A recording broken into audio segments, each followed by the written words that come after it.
इस जगह के बारे में किसी कवि ने क्या खूब कहा है। अप्रतिम अनुपम छटा, बैठ कुकरू में परों पर, हाथ से छू लो घटा। दूर तक, हाँ दूर तक, नयन सुख मन की उड़ाने, घाटियों में बादलों की टोलियां आती बुलाने। धुंध कजरारी नमी भर, नृत्य करती झूमड़ी सीड़, सांस की अल्हड़ पवन टहलती है गुनगुनाने। गंभीर मंथन के लिए जो व्योम धरती से सटा। स्वप्निल के व्यू पॉइंट से जब आप नजर घुमाते हैं तो एक अद्भुत नजारा आपकी आंखों में तैर जाएगा। ये देखिए पहाड़ों की तलछटी में बसा गांव, और ये देखिए प्रकृति की माया ऐसा नजारा पैदा कर रही है जैसे सूरज बादलों से मिलकर। उम्मीद है आपकी याद ताजा हो गई होगी। इस बार हम पिछली बार के अधूरे रहे सफर को पूरा करने के लिए निकल रहे हैं और जा रहे हैं एक ऐसी जगह जहां प्रकृति अपनी गोद में तमाम हरियाली से भरे आश्चर्यों को समेटे आपका इंतजार कर रही है। कुकरू से विदा लेकर हम बैतूल के उत्तर में चल पड़े। उत्तर में स्थित शाहपुर से 20 किलोमीटर दूर स्थित है कांटीवाड़ा। यहां पहुंचने का रास्ता ही इतना खूबसूरत है कि इससे इस बात का अंदाजा भी लगने लगा था कि आगे हमें किस नज़ारों को अपनी नजरों में कैद करना है। थोड़ा आगे चलकर हम पहुंचे कांटीवाड़ा के विश्राम गृह। पहाड़ियों के बीच मचान नुमा विश्राम गृह और पास में बहती हुई नदी का स्वर ऐसा संगम रचता है कि प्रकृति की धुनों पर मन हिलोरे मारने लगता है। इस ऊंचे स्थान से आप दूर दूर तक फैले घने जंगलों का आनंद उठा सकते हैं। यहां से आपको वो खेत भी नजर आते हैं जहां पर खेती करके किसान अपना पालन पोषण कर रहे हैं और इन विहंगम नजारों के बीच किसानी को नया आयाम देते हैं। इस प्रांगण में एक पेड़ ऐसा भी है जिसकी उम्र इस विश्राम गृह से भी 1.5 गुना अधिक है। जब इन जंगलों की परछाइयां नदी के बहते हुए पानी पर पड़ती हैं तो ऐसा नजारा पैदा होता है मानो प्रकृति ने इन्हें यहां रखवाली करने के लिए तैनात किया हो। हर बढ़ते कदम के साथ प्रकृति के नए नजारों को देखकर यूं लगता है कि कितना कुछ है यहां। एक जगह रुक जाओ तो आगे जाने का मन ही नहीं हो। जब ऐसी प्रकृति का आनंद लेने का मौका मिलता है तो ऐसा लगता है कि शहर की आपाधापियों से बचने के लिए इससे बेहतर कुछ हो ही नहीं सकता। लेकिन प्रकृति के गर्भ में छिपे और नजारों को देखने के लालच ने हमें यहां से आगे बढ़ने पर मजबूर कर दिया और हम यहां से अगले पड़ाव की ओर निकल पड़े, जो यहां से 35 किलोमीटर की दूरी पर स्थित है।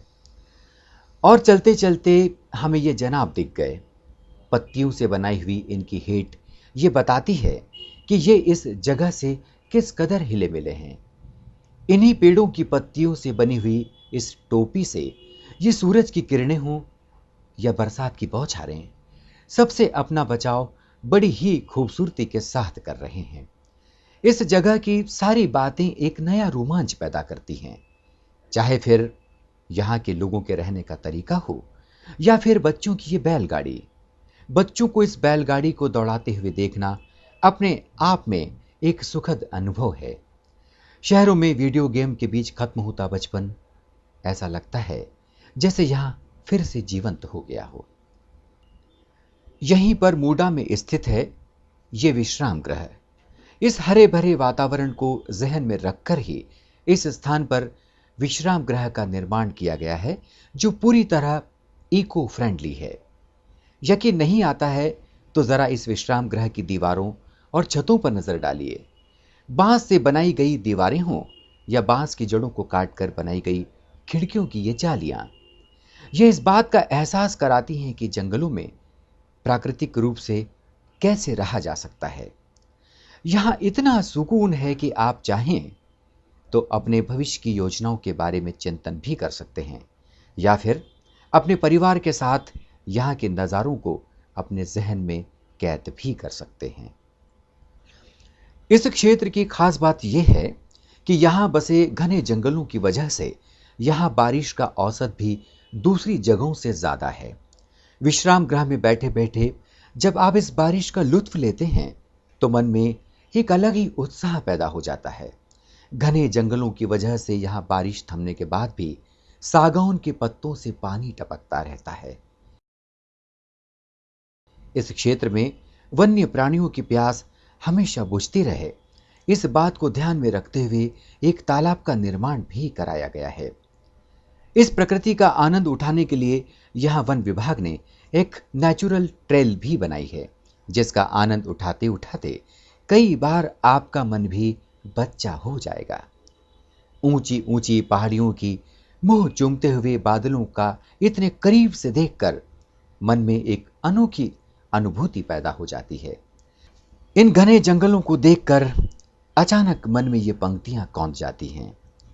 सतपुड़ा के घने जंगल, नींद में डूबे हुए से, ऊंघते अनमने जंगल, झाड़ ऊंचे और नीचे, चुप खड़े हैं आंख मीचे, घास चुप है, कांस चुप है, मूक शाल पलाश चुप है, बन सके तो धंसो इनमें, धस सके तो धसो इनमें, धस न पाती हवा जिनमें, सतपुड़ा के घने जंगल, नींद में डूबे हुए से, ऊंघते अनमने जंगल। बचपन में पढ़ी हुई इन पंक्तियों के पीछे कवि मन में क्या था, ये तो शायद यहां पहुंचकर ही समझ में आया। ये सौंदर्य ऐसा है जो व्यक्त होने से ज्यादा महसूस करने पर सुख का एहसास कराता है।